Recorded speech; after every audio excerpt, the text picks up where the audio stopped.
Сурвакането в първия ден на новата година се извършва за здраве, щастие и берекет. Българската сурвачка е използвана и до днес. Българският народ е свещен. Има привилегията и голямата отговорност да съхранява тайните знания от век на век и да ги предава от поколение на поколение. Чрез народните обичаи и традиции те се пазят от древността, скътани във фолклорните празници, в народните песни, танци и носии, запазени до днес и пренасяни във времената. Самата дума носия съдържа повеля, носия. Осмисляли сме космическите цикли, кътали сме цялостния духовен развой на човечеството, носили сме древните тайни знания. Двете усукани дрянови пръчки на сурвачката са двете змии от кадуцея.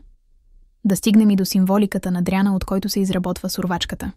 Устни предания от още по-дълбока древност, стигнали до нас, ни напомнят за магическата сила на дървото. В студените зимни месеци дрянът цъфти първи, а с отрупаните си пъпки се превръща в символ на пролетта и младостта. Древните сами по себе си са знаели тези неща.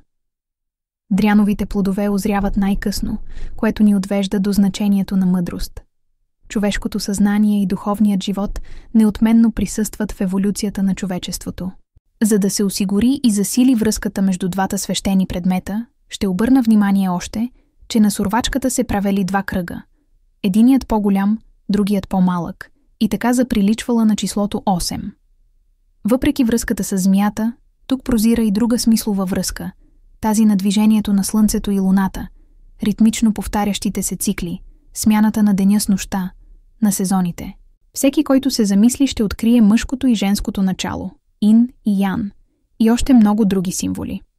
Преплитането на клоните и около централната пръчка отразява движението на енергията в човешкото тяло по трите основни канала Ида, Пингала и Сушумна.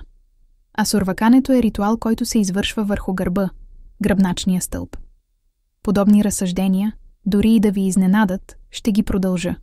По този начин енергията и силата на дряна се прехвърлят върху човека. Удрянето с пожелания с жилавата дрянова пръчка е върху гърба, както споменахме и както всички българи знаем. При едно любопитно и задълбочено тълкуване ще се разкрият и много от значенията на гърба. Тях обаче разглеждам систематизирано на други страници.